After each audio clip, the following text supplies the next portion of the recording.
Bienvenidos, gente, a Brújula Libertaria, acá con el equipo completo. Mati, Maxi, saluden a la audiencia, como siempre. Bienvenidos, brujuleros. Acá estamos con todas las ganas. Donde quiera que estés, lo que estés haciendo, bienvenido a Brújula Libertaria. Espero que te lleve bien la vida. Dale subscribe, like, todo ese tipo de cosas. Ayúdanos a alcanzar la voz de la libertad a la mayor cantidad de gente posible. Bueno, hoy vamos a hacer una especie de análisis al colapso de la coalición republicana. Capaz que es una palabra muy grande de usar, colapso. ¿Puede colapsar algo que no existe? Difícil que colapse algo que no existe, pero vamos a asumir de que existe, ¿tá? Y vamos a ver, bueno, quién es realmente el autor. O sea, ¿fracasó la coalición? ¿O fracasó la cabeza de la coalición?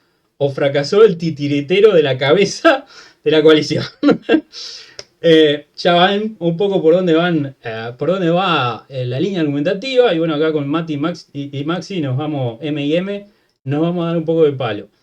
Qué linda imagen con la cual arrancar, ¿no? Esto fue 1 de marzo del 2020, creo, por ahí, marzo de 2020, en la cual teníamos la inauguración del primer gobierno, bueno, del Partido Nacional en el siglo XXI y de la coalición que en ese momento se llamaba Multicolor. Menos mal que cambiaron el nombre.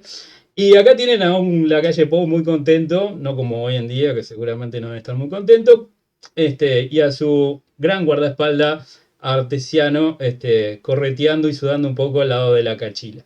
Esta era la imagen y este era el feeling que tenía el país en ese entonces. Hoy asume un gobierno, un presidente que se compromete a respetar el derecho de todo. Bueno, Dejalo con el audio si querés, cortito. son 2 minutos y es propaganda. Acá tenemos a Maxi, que es un colegionario, por lo tanto no le va a gustar un poco lo que vamos a hablar. Pero era la situación de Uruguay en ese momento. Había habido un colapso casi total del Frente Amplio, luego de 15 años de gobierno muy desgastado, con varios casos de corrupción, que se puede argumentar que fueron igual en cantidad que los que tuvo este gobierno en 5, pero no en dimensiones, claramente. Y esa era la sensación que se vivía. Teníamos una presencia liberal, o por lo menos la derecha ultrafascista, decían los zurdos, estaba en el poder, y se vivían vientos de cambio en el Uruguay, ¿no? Nótese las air quotes, vientos de cambio. Obviamente esto fue ante la pandemia, tienen la pandemia de excusa, la coalición y la sequía y un montón de otras cosas. Pero aquí que ni bien se dieron estas imágenes, ¿ah? Inmediatamente después empezamos a ver este tipo de imágenes, donde Lacalle Pou empieza a dejar absolutamente claro para cualquier persona que esté prestando un poquito de atención, de que su futuro se sienta a su izquierda, de manera metafórica y literal, en esta imagen. El delfín. El delfín, la presentación del delfín, Álvaro Delgado, profesional veterinario, toda su vida secretario, o sea, gente que lleva papeles a otra gente, ¿tá? Pero presentado con cierta notoriedad. ¿Por qué con cierta notoriedad? Acá lo vemos firmando papeles. Porque fue una de las figuras clave durante la pandemia. ¿Quién es Delgado? El fiel escudero de Lacalle Pou y su voz en la crisis por el coronavirus. Creo que todos recordamos esos informes a las 7 de la tarde, como estábamos aterrados por ese virus que venía de China y no sabíamos qué iba a pasar, le dábamos play y teníamos a este viejo acá al lado que nos venía a decir que nos quedemos tranquilos, que Luis está trabajando en eso. ¿Por qué? ¿Por qué no estaba Luis? Bueno, Luis obviamente estuvo varias veces, pero lo puso Delgado. ¿Por qué? En mi teoría, y capaz que Matías y Maxi no la comparten, y bueno, estaría bueno porque así debatimos un poco, es que en ese momento, en el momento que asumió, en el momento que se da la pandemia, que fueron días después de asumir, Lacalle Pou ya tenía el fin y ya estaba pensando en el 2024. Y ese delfín era Álvaro Delgado. Ya estaba. O sea, me hubiera llamado a Rafo y le hubiera dicho, che, Rafo, todo bien, pero no te mates porque, viste, va a ir conmigo. Bien, genial. Hacemos, obviamente, pasó el 2014, pasó el 2021, 2022, 2023, escándalo, estancamiento económico por la pandemia, por la sequía, obviamente las cosas no mejoraban. Tenemos el resultado de las votaciones, que me gustaría ver antes que nada. Acá tenemos dos gráficas. Primera vuelta no, pensé que ibas a mostrar las internas. Yo pensé que ibas a no. mostrar que gané la penca, pero claro, como gané yo, se hacen los boludos, nadie dice nada. La última. ¿Estuviste más cerca? Sí. Sí, pero no la Por ganaste. lejos, pero les pasé el trapo a todos, La papá. primera penca la ganó Fede, así que no te hagas el grande. Y la segunda penca ni siquiera me La que fijé. importa es esta, disculpame. Ah, bueno, por la del balotaje.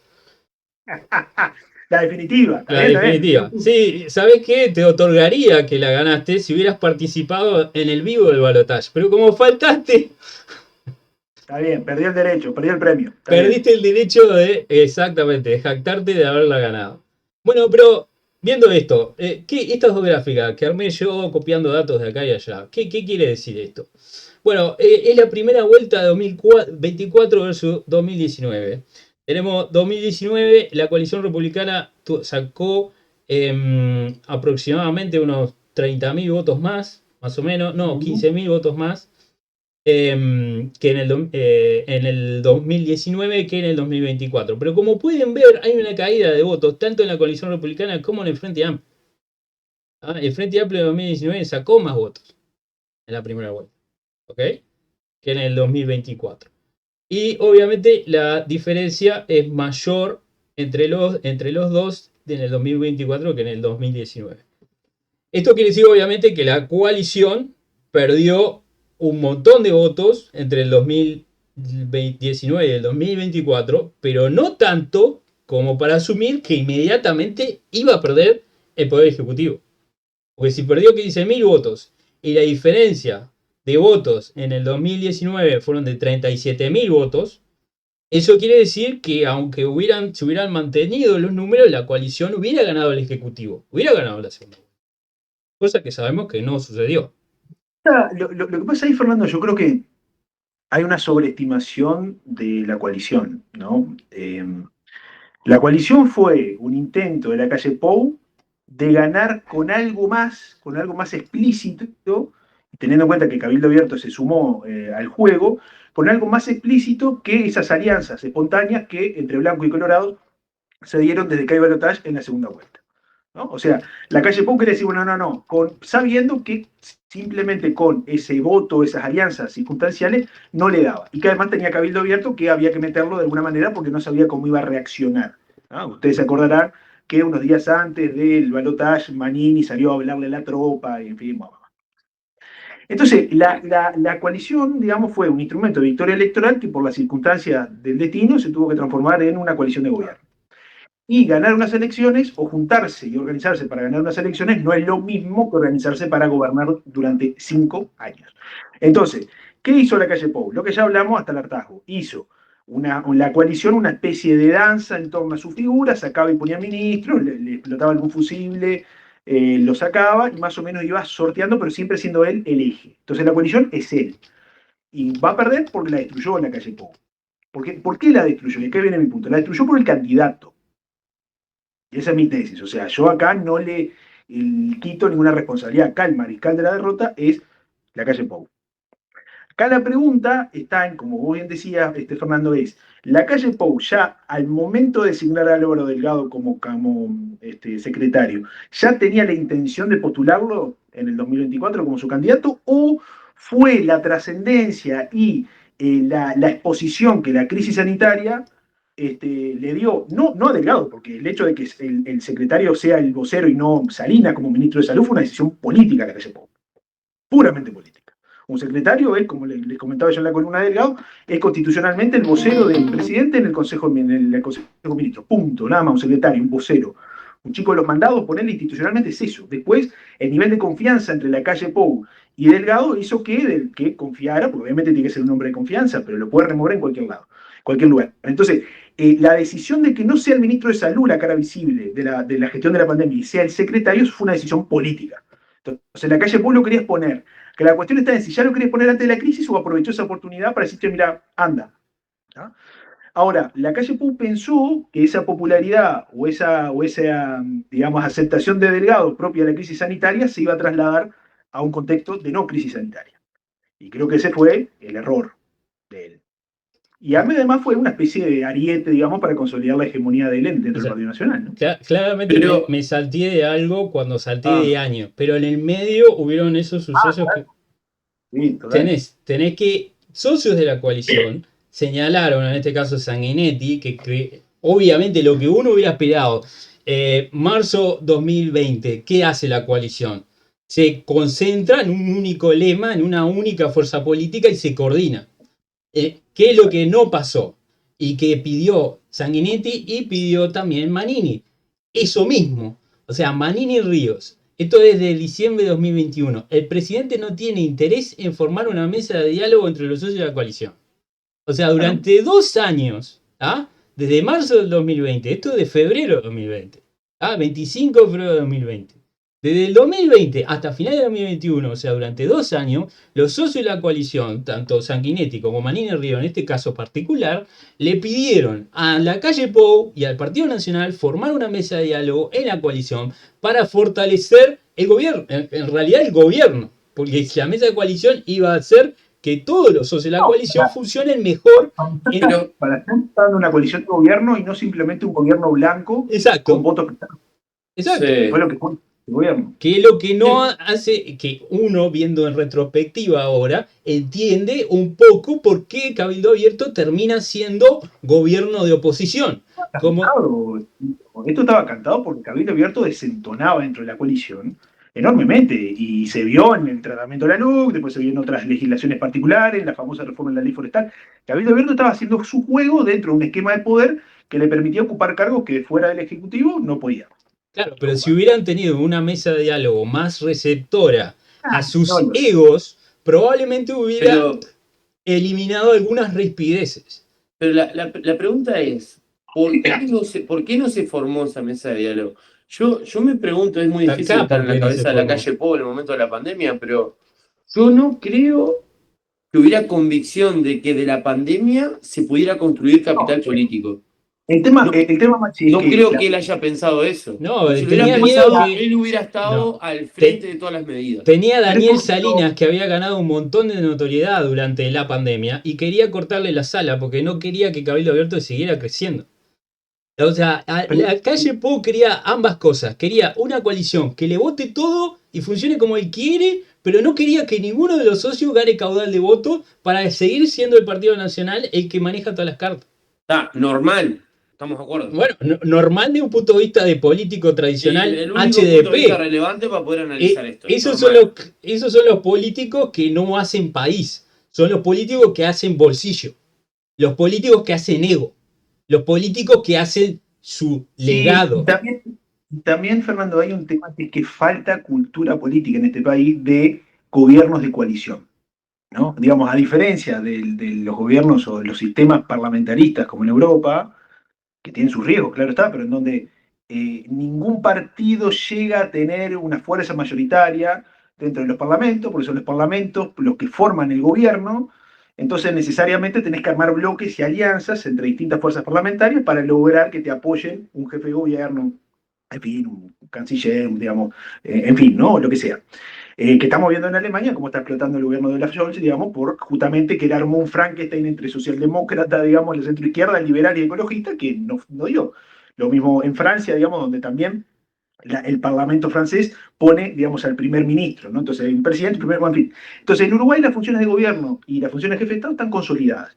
Y en Uruguay, históricamente, sobre todo, hasta la ley de Lema, que lo que hacía, que ganaba el candidato más votado, el partido más votado, generó una predominancia total del Partido Colorado. Entonces el Partido Colorado ganaba, no tenía que negociar con los blancos.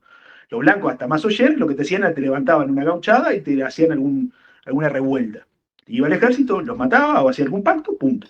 Pero siempre era un gobierno colorado. El problema vino cuando no le daban el gobierno a los partidos tradicionales y sobre todo al Partido Colorado después de la crisis del 2002, del 2012 bien digo, para poder formar gobierno. Y ahí se tuvo que armar una especie de alianza implícita entre blanco y colorado para lograr que el frente saliera del gobierno. Pero nunca fue eficaz. Bueno, yo te argumentaría que al tener poder ejecutivo en colegiado, que lo tuvimos durante 30 años en el siglo XX, eso es... Yo sé que es otra cosa, pero implica las mismas habilidades políticas. O sea, tenés que negociar en conjunto con otras fuerzas políticas para llevar adelante el gobierno. O sea, yo Sí, no creo que eso sirva de excusa en el siglo XXI. Entiendo y obviamente tenés razón, no hay cultura de coalición. Pero no. independientemente de eso, o sea, existe Google, ¿cómo se hace una coalición? YouTube. Sí, pero no es tan fácil, pero no es No, tan claro que fácil no es tan porque fácil. Son gente que tiene lo, mucho lo- ego y le importa un pedo el país, pero no solo ego, sino que hay una forma de liderazgo político del Partido Nacional, entiendo, muy personalista, caudillista, no institucionalista, a diferencia por ahí en la forma en que los colorados ven los asuntos de gobierno, más en términos de armar estructuras, de reglas claras y demás. Hay una cuestión personalista también por la propia personalidad de la calle Pou, la idiosincrasia. Es un tipo que arrasó y se transformó en hegemónico, digamos, dentro del Partido Nacional y dijo, bueno, ahora hago lo que quiero. Y además por la diferencia y por el peso específico del Partido Nacional, sabe el Partido Nacional que siempre va a ser la fuerza mayoritaria de la coalición, siempre. ah, ah, Entonces, la cuestión está en sí. Yo creo que la Pero no, ¿cómo que siempre? Nos de- olvidamos de- que hace 25 años atrás el Partido Colorado era la fuerza mayoritaria del no, país. no, te digo ahora, Ah, coalición. sí, Dentro de la coalición, pero el Partido Colorado le falta un candidato decente para explotar. no. O sea, votó 16% con no, Ojeda, que es un mamarracho. ¿Qué estamos No, hablando? Ojeda era lo mejorcito que tenía la coalición. no, no. No, porque el electorado que perdió en el 2004, que está en el frente, no vuelve más. Exacto, exacto. El partido colorado que tenía el 30-40% no existe más porque ese No, no, electorado está dentro del Frente Amplio. Y se explica. exacto. Entonces, a no ser que el Frente Amplio explote, cosa que no va a pasar, ese electorado nunca va a volver al Partido Colorado. Olvídalo. Y ahí me gustaría hacer otra columna que es cómo reformar el Partido Colorado. Porque el Partido Colorado o extirpa a Valle, o lo extirpa, o no tiene futuro. Porque siempre va a perder El Partido votos. Colorado es Valle, no se lo pueden sacar de arriba. Bueno, entonces no tiene sentido que No esté todo. en la coalición republicana. No, obviamente que Pero no todo. Dios, siempre hubo una puja interna esa ideológica dentro del Partido Colorado, es otra pero columna. se tendría que correr bien a la derecha del Partido Colorado para reflotar. Esa es Es la otra única columna. opción que tiene. Miremos los números. En la segunda vuelta, la primera sobre la segunda vuelta. La coalición republicana sacó en la primera vuelta 116.876 votos. Y el Frente Amplio 107.018 Ah, 1.071.826 y 1.161.876. Perdón. Entonces, ¿cuál es la diferencia? Básicamente el Frente Amplio ganó 124.000 votos de la primera a la segunda vuelta, 124.000 votos, ¿ah? Y la coalición republicana perdió 60.000 votos. Y si vos te pones a pensar, como es doble cada voto que se va de la coalición republicana, pasa al Frente Amplio, ¿no? O sea que sí. pierde uno, gana uno, hay una diferencia doble. O sea que o sea, claramente hubo gente que votó de otros lados, pero uno puede entender, porque es 60 contra 124, que literalmente 60.000 personas que votaron en la coalición republicana cambiaron su voto por Orsi. Y ese es otro Sí, argumento que claro. quiero hacer. Vos no votás en el balotaje coalición republicana versus Frente Amplio. Vos votás personas. Es Claro. extremadamente personalista. Dale, Matías, habla porque yo hablo demasiado. Dale. No, pero digo que la coalición perdió votos en 18 de 19 departamentos. Sistemáticamente solo ganó en Montevideo unos 6.000 votos más o menos. Entonces, la clave está en que obviamente el Partido Nacional y Delgado perdió, no por la estupidez que están diciendo algunos débiles mentales, que es por el voto blanco y anulado que le dio el gobierno del comunismo. Están en un delirio macartista, no sé qué piensan, como que si Delgado fuese Margaret Thatcher o Churchill. Pero no, y Orsi fuese, no sé, No, Khrushchev. aparte la No, diferencia es a mínima. mí mi Mira, madre me llamó el día de las elecciones para decirme que soy un pelotudo por, por lo que estaba diciendo en Brújula y que por mi culpa ganó el Frente Amplio. ay, por Es- favor. Ojalá, si Mira, por lo que vos dijiste en por Brújula no defender a Libertaria. la coalición, Pará, por pará. no ah, defender a la coalición Pará. nosotros, ganó el Frente. Si por Acuérdense, lo que chicos. vos decís acá gana o pierde un partido político, Brújula Libertaria tenemos que estar cobrando millones. Vamos arriba. pero a mí, propia esa derecha miliquera que piensa que se combaten el comunismo, pero después cuando están en el poder te ponen planes quinquenales prácticamente, control de precio, como hizo tanto el pachequismo como el gobierno militar. Entonces, que formalmente luchan contra el comunismo, pero después cuando gobiernan hacen lo mismo o son tan o más colectivistas. Pero lo que quiere decir era esto. Entonces, si vos tenés que los partidos de la coalición sumados, sumado el Partido Constitucional Animalista de Luz, que no tiene representación, pero que Delgado lo incorporó, digamos, dentro de la coalición, sacaron en torno cerca del 49%. Entonces, Delgado, obviamente, que no pudo retener esos votos coalicionistas, porque la cantidad de votos blancos y anulados se mantuvo igual y el porcentaje de nuevos votantes no aumentó considerablemente. Entonces, la fuga fue de partidos de votantes que votaron en primera vuelta, partidos que supuestamente estaban en la coalición, y en segunda vuelta votaron al frente. Porque si no, no se explica. Entonces, acá el diagnóstico es, Delgado no pudo retener los votos de los partidos que forman la coalición. El análisis es, ¿de dónde viene la fuga? Porque en el debate, digamos, de la segunda vuelta, Delgado muy pocas veces nombró la coalición, si es que no la nombró alguna vez. Él quiso hacer que el Partido Nacional se apropiara de todos los logros del gobierno. O sea, puso en la coalición, digamos, en el debate, al gobierno como un gobierno blanco, no como un gobierno de coalición. Y eso es lo que yo creo que ha generado rispideces dentro de la coalición, sobre todo entre los colorados. Que esa es la gran tensión, porque la calle Pou hizo un gobierno del Partido Nacional con votos prestados, digamos, ¿no? Y Delgado siguió esa misma línea, ¿no? Entonces creo que por ahí algún colorado desencantado, en vez de votar la Claro, fotocopia. pero vos decís que Delgado no pudo retener los votos que tuvo en la primera vuelta, pero eso es mentira. Porque Delgado no tuvo voto en la primera vuelta, porque en la primera vuelta... Llegó la coalición, claro, de la coalición. Exacto, la gente votó a la coalición. En la segunda vuelta no hay voto que retener, porque estás votando otra cosa. Pero ni siquiera la coalición votó a su partido político. Claro. Yo hago una pregunta. ¿Y si la culpa de todo esto la tiene Ripoll? Bueno, la tiene Delgado por haber elegido a Ripoll. Exacto, no, pero pará. ¿Quién eligió a Delgado? Pará. ¿Quién eligió a Delgado? ¿Quién eligió a Delgado? Va, la calle Pou. La calle Pou eligió a Ripoll. Pará.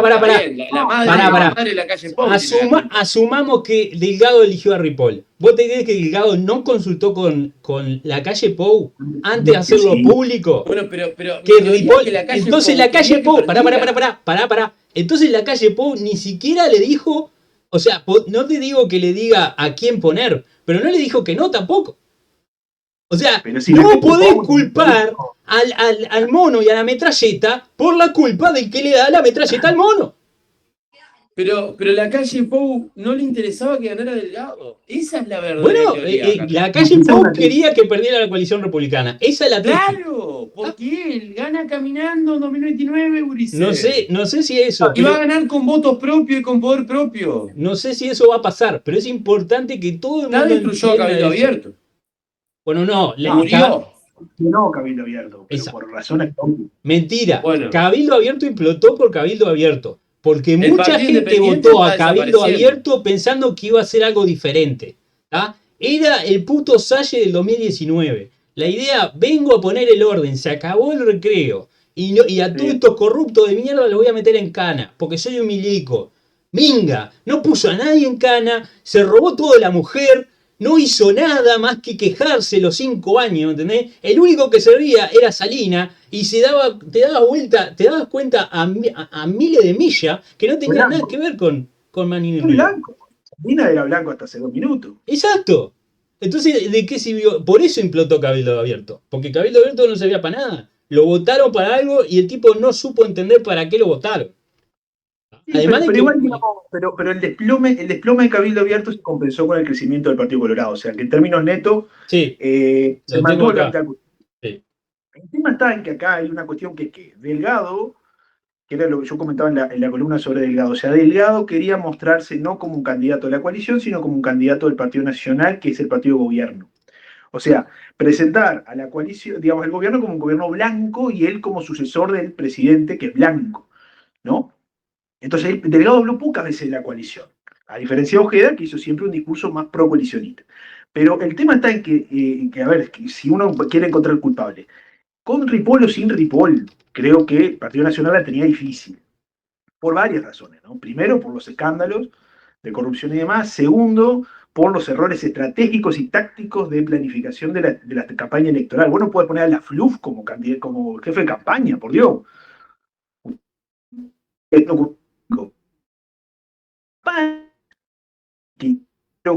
Quiero profundizar. Esa campaña centrista, esa campaña tibia, que es asqueante.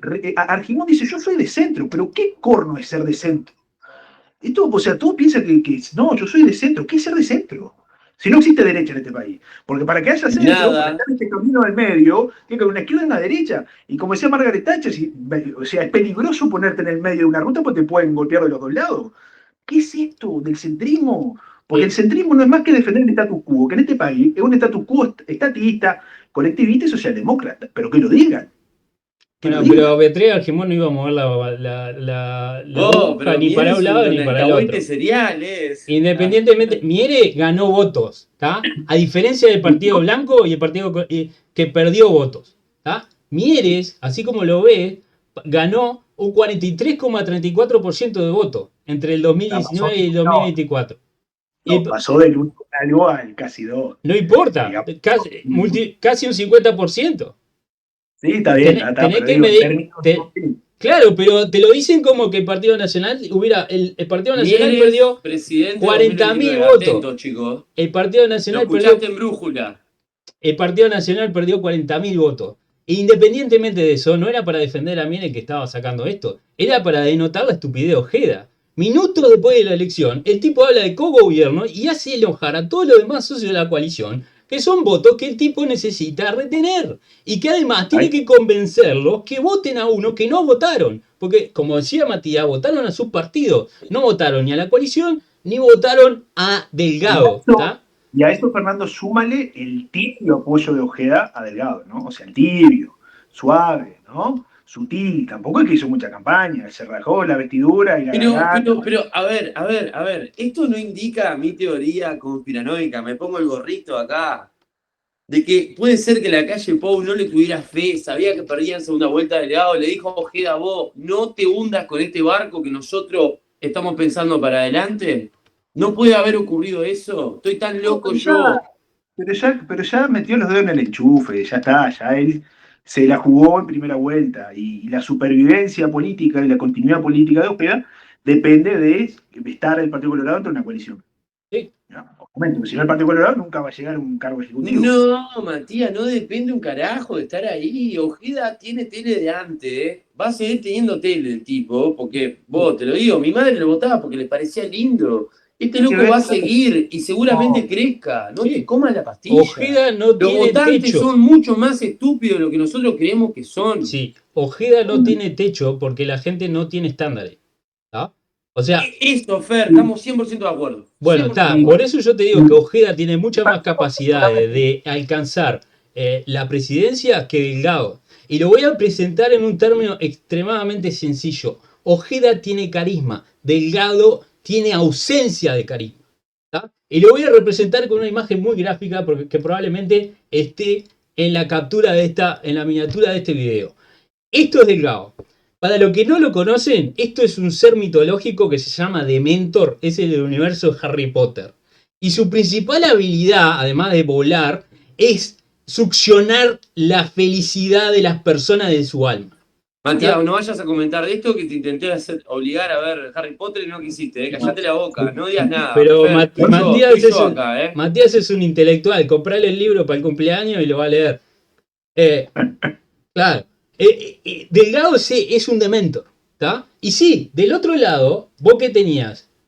Yo te la llevo, tenías a Tribilín.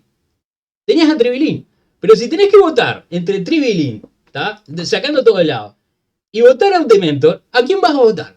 A Tribilín. Pero no es comparable, digamos, yo creo que una cosa con otra, o sea, entiendo que los candidatos son importantes, Fernando, pero vos tenés del otro lado... En la segunda vuelta, Matías, son lo único que importa.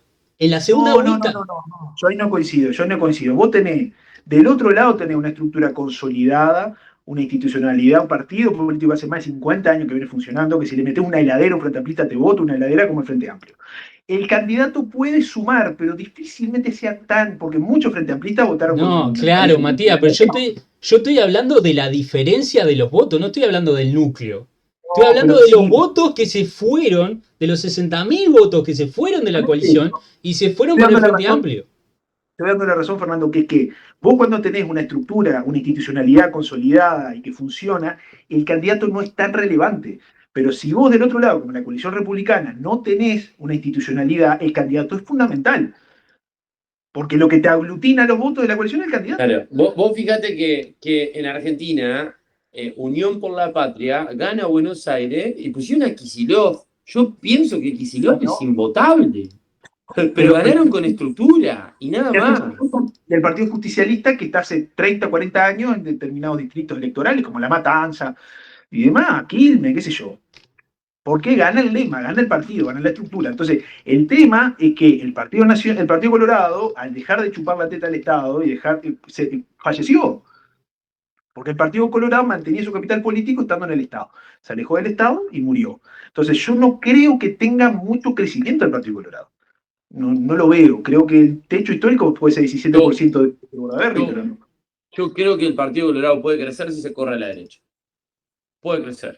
Va Porque hay un corriente, agujero en Uruguay. No hay nadie de derecha.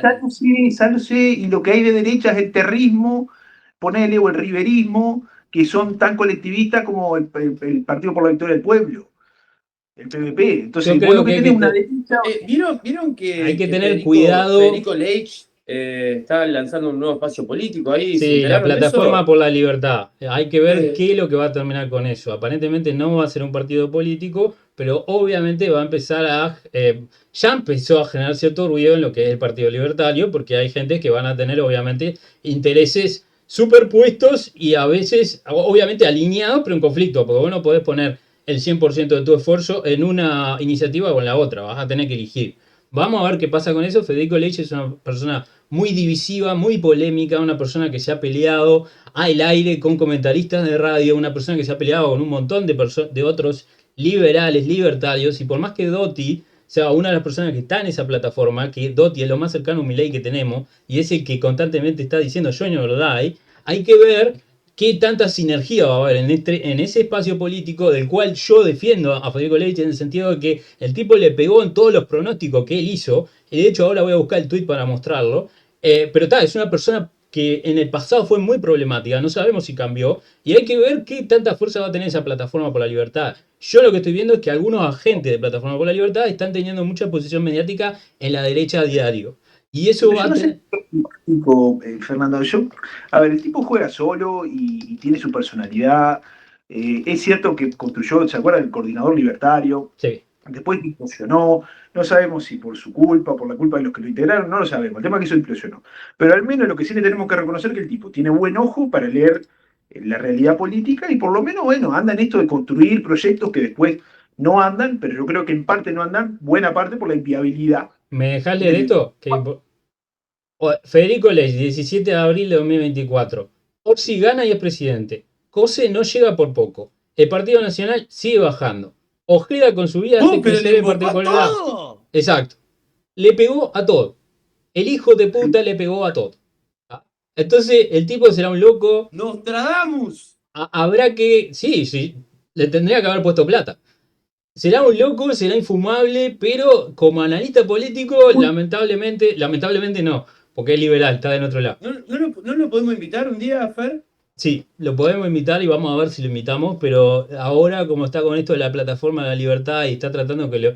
Mi interpretación, que lo dijo en el programa de Queimada, en Bajo la Lupa, es que quiere que todos los liberales libertarios bajen un cambio, que no se pongan ansiosos, y en marzo va a empezar a hablar más de cómo va a funcionar esta plataforma. Así que no sé si es el mejor momento para invitarlo, pero nosotros tenemos contacto y lo vamos a invitar. Queda tranquilo. Pero no sé si vamos a poder conseguir que venga antes de marzo. Pero sí. Bueno, el tipo le pegó, yo en eso lo defiendo a full. Pero bueno, Pero podemos conseguir, es hablar con Fernando y que Fernando hable con él, boludo. yo tengo el celular. Y bueno, está. Dale, ponete el No, picante, papá. Maxi, no Pero me con hagas este editar pronóstico lo tenemos que traer mañana. no me hagas editar una sección del video, por favor. ¿Con qué quería cerrar yo? Y Matías, no sé si querés saltar, saltá, pero yo quería cerrar con esto. La tesis es, la calle Pou puso a Delgado. Delgado es un inútil sin carisma. Cometió errores durante la campaña que son imperdonables. Al nivel Daniel Martínez o peor. Puso a Ripoll, que Maxi le atribuye el 80% de la pérdida. Para mí es Delgado el problema, porque de vuelta, ¿quién tiene la culpa? ¿El mono en la metralleta o el que le da la metralleta al mono? El que le da la metralleta al mono, ¿está? Ese es el que tiene la culpa. Entonces, se manda cagada, le dice el bombón, salta con ella con los dos gordos. No tiene nada de carisma, es un fucking dementor. Agarra y va a agarrar un tambor y toca dos cosos y se va. No ves que te están grabando, tarado. Quedás como un viejo gagá.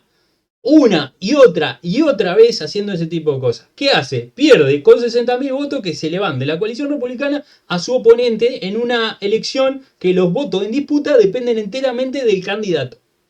Ah, la culpa de la derrota de la coalición republicana y de que el Frente Amplio ahora tenga 54% de presencia en el Senado es enteramente de Delgado y por transitiva de la calle Pou, porque él lo puso y Raffo no tenía chance alguna de ganador. Sí, a ver, sin duda es la calle Pou, el padre de la criatura y el mariscal de la derrota. En eso no hay duda. Ahora, la cuestión está en si hubiese puesto otro candidato, la calle Pou, porque acá el tema era que la hegemonía de aire fresco, del lacayismo, digamos, pero de aire fresco, era tal, y la implosión del ala wilsonista y la implosión del ala herrerista le dio un capital político a la calle Pou gigante. ¿Ah? Se murió Larrañaga, el wilsonismo quedó disperso en las internas, una parte del wilsonismo se fue con Cami, digamos, y apoyó a Raffo, y la otra ala del wilsonismo apoyó a Gandini. ¿Ah? Pero el wilsonismo se dividió, hizo una elección testimonial Gandini. Entonces, el herrerismo también testimonial implosionó. Entonces, la calle Pou se quedó con el Partido Nacional. La cuestión está en, que ya lo tenía de antes, ¿no? La cuestión está, la calle Pou era el que tenía que decidir la interna. Podía no hacerlo, es cierto. Podía no hacerlo dejando que los candidatos y los liderazgos espontáneos se debatieran como hicieron los blancos toda la vida. Porque lo que tenemos acá es que ni siquiera en las elecciones del 2004, cuando el herrerismo sacó, cuando el wilsonismo, digamos, Alianza Nacional sacó una cantidad de senadores enorme y le pasó el trapo al herrerismo, la predominancia no fue tanta, porque siempre era uno u otro. Habían dos alas. Ahora, ¿la calle Pou podría no haber desequilibrado tanto la balanza de la interna? Sí. Al no decir este es mi sucesor. Al no trasladarle todo el capital político. Lo hizo. El tema está en que ¿podría haber cambiado el resultado con otro candidato? Yo Sí. no lo sé. Bueno, obviamente nadie lo sabe porque No lo sé. no tenemos una mente para ver todos los multiversos en los cuales eso es Estamos posible. haciendo una pregunta Pero- mal, chico. Yo no. creo que la calle Pou no quería que haya un sucesor. El tipo quiere ser él. No, o sea, la calle Pou no quería que surgiera un liderazgo sólido alternativo que le hiciese sombra. Y bueno. No, pero eso no es lo mismo que querer que el gobierno pase a mano del Frente Amplio de nuevo. Para salvar su proyecto político de poder Es una cosa personal, distinta. que confiera el Partido Nacional, lo hizo. Pero él quedó como el líder indiscutido del Partido Nacional. En la derrota o en la victoria soy yo o nadie. Y por eso no le está sirviendo ni a su partido ni a la República. Solo se está sirviendo a sí mismo. Tanto así que la candidata a la vicepresidencia cantada, para no incurrir, esto ya lo hablamos hasta el hartazgo acá, Sí. para que el Partido Nacional no incurriese en el mismo error que Daniel Martínez en el 2019 incurrió con Graciela Villar, poner del aire una candidata que nadie sabía. Lo Delgado fue peor todavía porque trajo a alguien de afuera, ¿no? Que estaba hasta hace 2 minutos militando en la Unidad Popular. La Unidad Popular, que es la izquierda del Partido Comunista, imagínense. Sí. Pero por lo menos Martínez eligió una orgánica del Partido del Frente Amplio que no la conocía nadie, salvo él. Pero en vez de evitar eso y lograr una fórmula de unidad, que fue lo que hizo el Frente, aprendiendo que enseguidita, al toque, Orsi y Delgado se anunciaron como fórmula, la calle Pou le dejó que Delgado hiciese magia, alquimia, que se pusiese a cambiar el paradigma del Partido Nacional y jugar a hacer el progre y pecar en la PC de la... No solo le dejó, sino que lo hizo con su aprobación. Porque yo estoy seguro... Esperen, entonces me están dando la razón. ¿Perdieron por Ripoll? No perdieron por Ripoll. No perdieron por Ripoll, en parte. Perdieron porque la calle Pou no permitió la creación de una fórmula de unidad dentro del Partido Nacional. Sí. Para no darle crecimiento a Raffo. Pero Raffo hubiese obtenido votos de derecha que Ripoll no obtuvo. Sí, pero no hubieran ganado tampoco. Porque el candidato... No creo No. Si sacó 10.000 votos, se tiró con la lista al Senado, a la Diputación por Montevideo y no llegó a diputada. Y bueno, y entonces Rafa hubiese sumado votos, Ripoll no sumó. Pero Rafa Podemos hubiera decir que perdieron por más de 120, por 90.000 votos. Rafa hubiera sumado 10, 20 y no hubiera hecho la diferencia para ganar. No sabemos Porque el cuánto hubiese no, sumado, nadie sabe nada, Maxi, porque estamos hablando de hipotético. No tenemos una visión en el multiverso para ver qué pasa en cada una de las condiciones. Pero en mi opinión, como es la opinión de todos los que estamos acá, cuando estamos hablando de cosas que no son datos, ¿está? Es que uno hubiera hecho la gran diferencia porque el candidato principal es Orsi. Vos votás al presidente, no al vicepresidente. Hola, Ela, ¿cómo andás? Votás al presidente y el presidente era un puto de mentor. ¿Quién te va a votar a un tipo que no tiene carisma ninguno? ¿Está? Es así de fácil. Ah, bueno, pero no sé. No sé, a ver, sí, No, obviamente. Mati, vos sos un intelectual, no votás por carisma. No votás por si te cae bien alguien. Lo analizás. Mati, no opinés acá, andá a opinar las tesis. No, pero está bien. Yo porque estoy tratando de que Mati se dé cuenta la diferencia astronómica que hay entre cómo él piensa y cómo piensa la gran mayoría de la gente. Y yo me incluyo. Carisma, Orsi, ¿qué carisma? ¿Qué tenía de Orsi atractivo? por lo menos te hizo las boleadoras con Pettinati. Ya está. Te hizo un video viral y eso ya tiene más carisma que cualquier cosa que hizo Delgado. Yo creo que Delgado hizo videos chotos que nosotros veíamos de las tortas fritas. Hizo videos que nos reímos por lo ridículo que son desde el punto de vista intelectual. A la gente le copan. Le copan. Porque dice, mirá, es uno del pueblo. Y vos me podés decir, bueno, pero está siendo falso. Es totalmente actuado. No importa. No sé, yo creo que la campaña, yo creo que uno de los errores de Delgado es que quedaba muy evidente que él se estaba vendiendo a un precio más alto del mercado, digamos, ¿no? ¿A qué voy con esto? Que Delgado sabía que no le daba su experiencia política, no tenía capital político propio, no tenía experiencia de gobierno, siempre fue un monje gris, siempre fue un asesor, y quería utilizar la experiencia y la exposición de la pandemia para mostrar sus dotes de gobernante o de estadista, y eso quedó muy evidente. O sea, se notaba mucho que él estaba queriendo demostrar o afianzar sus capacidades de gobierno.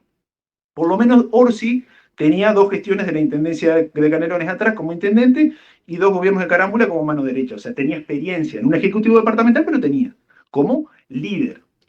Entonces, Delgado se presentaba como que tenía capacidades para decidir, cuando era evidente que no. Entonces, cuando vos tenés que justificar por qué estás en ese puesto, o por qué elegiste a tu vicepresidente, tu candidata, es como... Mirá, te puedo aportar algo, Mati. Palabras de Álvaro Delgado en un spot. La gente no elige un candidato. Esto es un spot que el loco le está hablando a la cámara. ¿Tá? La gente no elige un candidato, elige un presidente. Yo siento que soy un candidato.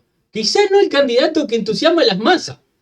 Porque uno tiene que ser crítico consigo mismo, autocrítico. No al punto de autoflagelarse, pero hay que tratar de ser objetivo. A mí lo primero que me dijeron en política, Fer, cuando entré al Partido Colorado, un periodo que no quiero recordar, fue, por más que sepas que no vamos a ganar, tenés que decir que vamos a ganar. Pero por supuesto. Y yo no lo entendía eso, pero lo entendí después. Pero no ves que este tipo se lo dijo al país entero en un spot publicitario que supuestamente lo iba a ayudar a ganar las elecciones. Pero a Ripoll le preguntaron dónde se veía en el 2025 y dijo que en la Intendencia de Montevideo, o sea, haciendo intendencia, o sea, ni siquiera ella confiaba en su candidatura. Bueno, pero de última podía llegar a decir, bueno, yo qué sé, termino de ser, bueno, sí. Igual, ustedes no me van a convencer de que Delgado tiene carisma negativo, que no es no tener carisma. Pero Fernando, yo no te quiero convencer de eso. Yo lo que te digo es que yo no sé si es una cuestión de carisma, porque ¿qué es el carisma?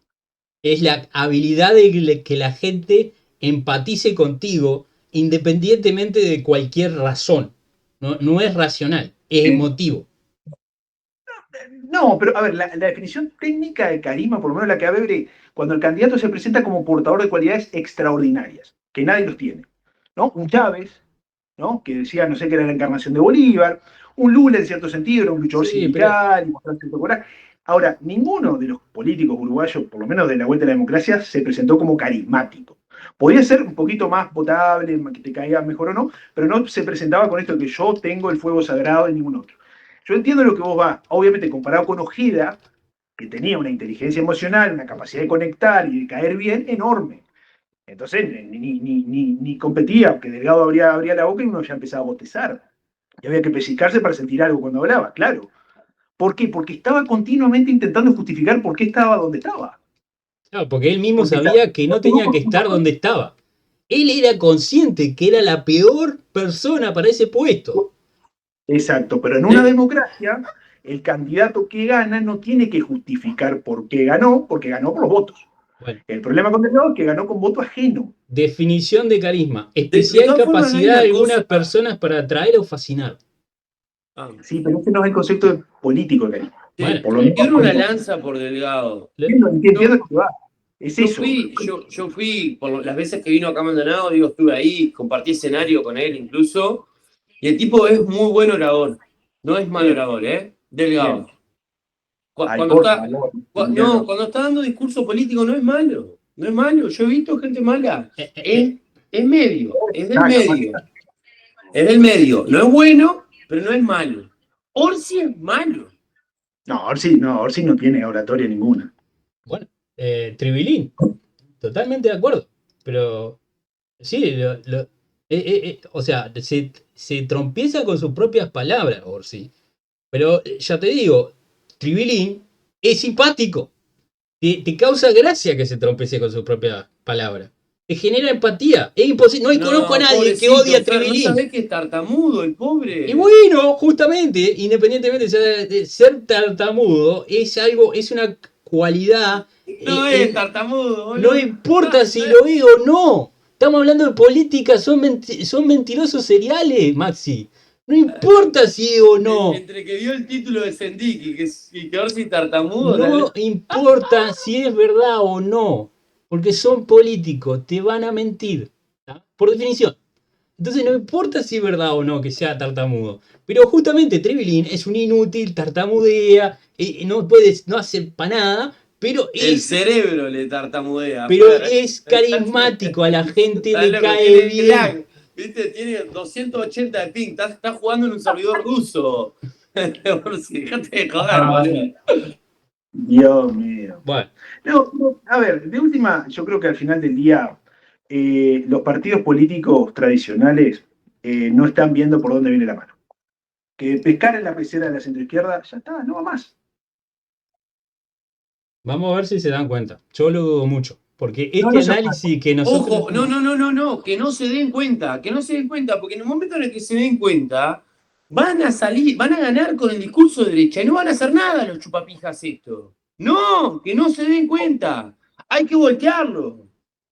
Y Sí, hay que pero voltearlo de adentro de la estructura de los partidos o de afuera, no importa. Pero no, de tiene que adentro, salir un candidato que crea lo que está diciendo y que sea liberal de verdad. Eso es lo que falta. No bueno, uno que esto se convenzan de que, bueno, que hay que vender el discurso de derecha. Eso es lo que yo no quiero. Porque ¿sabes lo que pasa? Venden el discurso de derecha, ganan, no hacen nada de derecha, como hizo la calle Pou, y quedamos todos calientes. no, sí, a ver, no, pero igual hay una acotación. Sí tuvo algunos guiños a ciertas posturas de derecha en materia de respaldo a la policía, refuerzo en materia de seguridad, digamos, todos esos fetiches más propios de una izquierda más Prometió reaccionaria. bajar impuestos. Bueno, pero esa es pero no toda persona de derecha, si es que eso existe en Uruguay, comulga con el liberalismo económico. Entonces sí tuvo algún guiño para algún pachequita, ponerle en sí, estaba mano dura, está, en fin. Pero después, nada, esculposamente no frente amplista, digamos, ¿no? Entonces, y a nivel de política cultural fue una continuación total, No puedo creer total. que me hagan defender a la calle Pou. Mi teoría es la siguiente. El tipo obviamente no es liberal, pero supo ser un poco más liberal. ¿Ah? ¿Y qué fue lo que lo hizo estatizarse? O volverse, obviamente estoy poniendo acá la cita de Sanguinetti, que le pregunta al tipo, le dice, ¿qué te hacías de liberal? Ahora sos estatista, vas y le pitás la jeta a Milei. ¿Está? Obviamente el viejo sabe, pero tratando de analizar, ¿por qué, en mi opinión, la calle Pou dejó de ser tan liberal como era? ¿Está? Que no era liberal, pero por la pandemia. En la pandemia, el tipo empezó a tomar muchas decisiones que afectaban directamente la vida de muchas personas y empezó a darse lo que se llama el paternalismo autocrático. Que es esta idea que todo político tiene, y la calle Pou más de una vez la dijo, de que el Estado y la nación es una familia y el presidente es el padre que tiene que tomar buenas decisiones para sus hijos. Entonces, Lo que piensa un político promedio en Uruguay, digamos. bueno, sí, claro, pero sí, pero generalmente en el ámbito, en el aspecto político del paternalismo autocrático. Y eso lo sedujo al lado oscuro, lo fue llevando a amar el Estado, porque se empezó a dejar de lado cualquier idea de que la libertad, responsable o no, es buena versus el control, sobre todo en tiempos de crisis como fue durante la pandemia. Pero está, eso no quita una cosa de otra. Yo ahí lo defiendo en su actuar en la pandemia porque actuó muy bien en no encerrarnos. Eso no quiere decir que hizo un gobierno mediocre. No, pero Fernando, pero designó a Arbeleche antes de la pandemia, ahí ya le veías la hilacha. No, no, Si sí, vos, obvio. no, Sí, sí. cuando le preguntaron, decía que le parecía que Keynes, la teoría general de la ocupación, el interés y el dinero, era una cosa maravillosa y puso a una pichona de Astori que Sí, estuvo con Astori durante nada. O sea, ya ahí veías que de liberal no sí, tenía sí. nada. Bueno, yo lo que Era digo más, es que si vos le hubieras presentado a Milei en el 2019, el tipo se hubiera acercado mucho más de lo que se acercó en el 2024. pero sí, toda la campaña, durante toda la pandemia, lo que hizo fue intentar alejarse o mantenerse lejos de Milei y ahora en los últimos 2 años proponerse como la antítesis. Nada. Bueno, pero hay una frase de la calle Pou que a mí me rompió el corazón en 15.000 pedazos, que fue que ahora que estaba entendiendo de qué iba Keynes y que le parecía más racional la postura de Keynes. Sí, obvio, si te da una cajita de herramientas que te dice que el Estado sirve y que podés ajustar esta perilla y esta y modificar la Sí, no, economía, pero si pero eso lo dijo, ¿eh? Lo dijo públicamente eso. en los estatutos del Partido Nacional está que son un partido liberal social. Está expresamente, letra molde, negro sobre blanco. Son un liberalismo de izquierda, ponele, entre comillas. Ya está. O sea, está confesado ideológicamente. Mirá, ahí, la ministra de Economía, esa hay que. No, iba a decir un disparate ya. No, Ahí, por ahí está el favor, problema. Maxi, por favor. Calentate, levantá la voz, pero a las personas, ¿cómo es? Fuerte con la idea, débil con la persona, ¿cómo es? No, si estoy con la idea, fuerte con la idea, suave con las personas. Ahí va, exacto. Pero sí, esto fue el 30 de abril, creo, del 2020. Sí, obvio, tenés toda la razón, Matías, pero yo sigo sosteniendo que el tipo era un poquito más liberal antes de la pandemia. Pero bueno, creo que la tesis quedó planteada, gente, no es una tesis maldita, yo creo que es una tesis bendita. Ustedes me dirán en los comentarios, le dirán a Max y a Matías y a Nando. El comando delgado acá, ahí, puso la mano acá. Estás muy delgadista, Fernando. No, no, no. Después era yo el que defendía a los blancos. No. Nah, pero yo no es que defienda a Delgado es un mono. Pero ¿quién tiene la culpa? Lo repito, el que, no es el mono, es el que le da la metralleta al mono. No es el mono.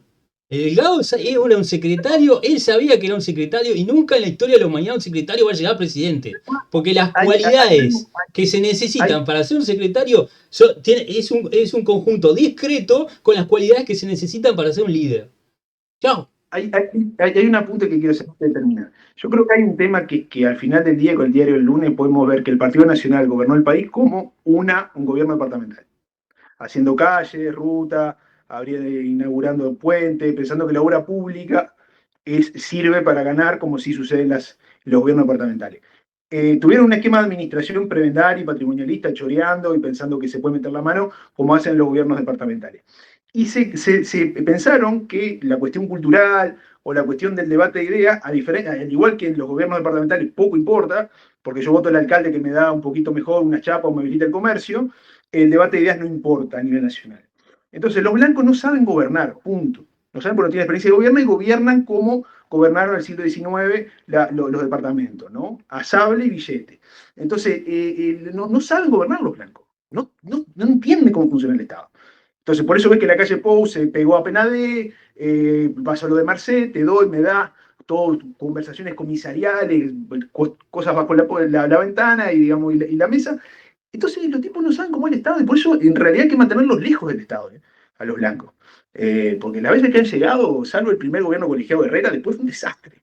Controles de precios, voló todo por los aires, lo de Herrera también, lo de la calle, fue un desastre al final. Qué sé yo, ¿viste? Los blancos lejos del poder igual. Yo no soy de, como es, el pecado original, de que los hijos son culpables de los pecados de los padres. Creo que va a existir en algún momento un blanco que sí va a saber gobernar. Pero No. me lo va a tener que demostrar de manera contundente antes que se lo vaya a otorgar. Bueno. Gente, como siempre, un gusto. Un saludo, brujuleros. Saludo liberal, que Chau, la chau. libertad te acompañe. Nos estamos viendo, dale like, suscríbete. Vamos arriba, que son largos años hasta el 2029 y Brújula tiene que subsistir. Hasta siempre. Chao, chao.